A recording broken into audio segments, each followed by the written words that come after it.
Son Cristina Bañobre, propietaria da Terra do País, unha empresa agroalimentaria afincada en Miño. Neste momento estamos nas instalacións de Horta da Terra, que forman parte do noso proxecto, no cual intentamos darlle máis, se cabe, ocios á actividade agroalimentaria. Sempre tentamos empezar de xeito na produción. Somos produtores de pataca, cebola e grelo, baixo a marca da Terra. Levamos 23 anos.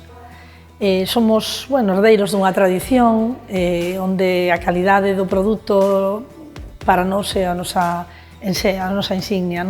Eu tuve a sorte de nacer aquí a carón do muiño de Horta da Terra, en Carantoña, e a miña aldea, na miña familia, a miña avoa, ser unha boa agricultora, unha muller que sabía o que facía, no terreno profesional sempre pretendía ser a mellor. Ese respeto polo que a terra nos dá, a natureza nos ofrece, e iso me fixo, a verdade, sentirme moi cómoda e moi atraída no lugar onde nacín, que é aquí, e rodeada do mellor territorio que pode haber nesta reserva da biosfera das Mariñas Coruñesas. Neste proxecto Horta da Terra, que é un edificio, un antigo muiño que restauramos, a Horta da Terra ofrece experiencia, ofrece coñecemento, ofrece compartir cos profesionais do sector, cos axentes implicados no sector agroalimentario, dende unha formación a show cooking, consultoría agraria, experiencia práctica, e todo o que rodea, incluso no mundo artístico, o aire libre, espazos paisaxísticos, etc. Buscar esa innovación dentro do sector e sempre estar con ese espírito curioso e innovador.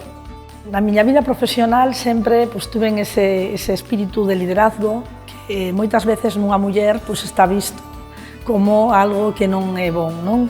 No proxecto Horta da Terra somos un equipo de 15 persoas, no cual estou aí nesa cabeceira que me obliga e me obligo a mí mesma a sempre estar un pouco de líder, non? Estar na fura de diante, como decían os abuelos. Penso que son desa xeración a que se nos dixo que tiñamos que formarnos, estudiar. Tuve a oportunidade de ir estudiar a Coruña, unha carreira universitaria, voltei ao rural para dedicarme ao que tiña aprendido e que podía desenvolverme na vida, non? Esa atracción pola terra, por producir alimentos de xeito profesional, que sea rendible, crear unha empresa que axuda a colaboración dun equipo de traballo ao redor, pero realmente que as dificultades engadidas, sinto dicilo, de ser muller. Porque moitas mulleres que me escoitan neste momento sabedes o que supón ser muller e estar ao frente dun negocio, dunha empresa e no mundo rural. Xa nos 40, na década dos 40, tiven a miña filla Olaia. A verdade é que veu a miña vida no mellor momento e ademais veu feita, era unha muller. Ese medo que temos todas as nais de ver se vai poder comprender e superar todos os obstáculos que vai ter, e outra, como vai ser como muller, non? Eu son admiradora das mulleres loitadoras, das mulleres valientes, das mulleres bravas, as mulleres de éxito. Eu na muller admiro fundamentalmente a súa firmeza, esa determinación nos momentos duros, sempre son as últimas en abandonar o barco. Eu, a verdade, como sempre digo, son aprendiz de mulleres fortes e aprendiz de mulleres valientes.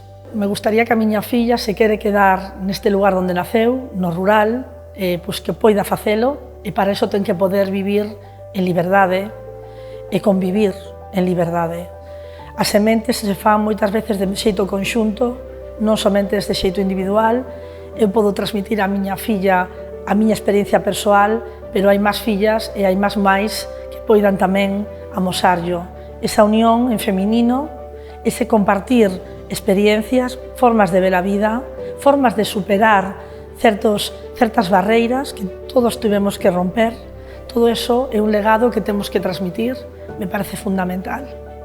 É dicir, o sexo é unha condición xenética ca que nacemos é unha forma de identificarnos uns aos outros. E a min, a verdad, os clichés, os estereotipos, as etiquetas, é algo que aparto cada día da miña vida. Eu sou muller, traballadora, nai, amiga, esposa e, ante todo, son unha persona.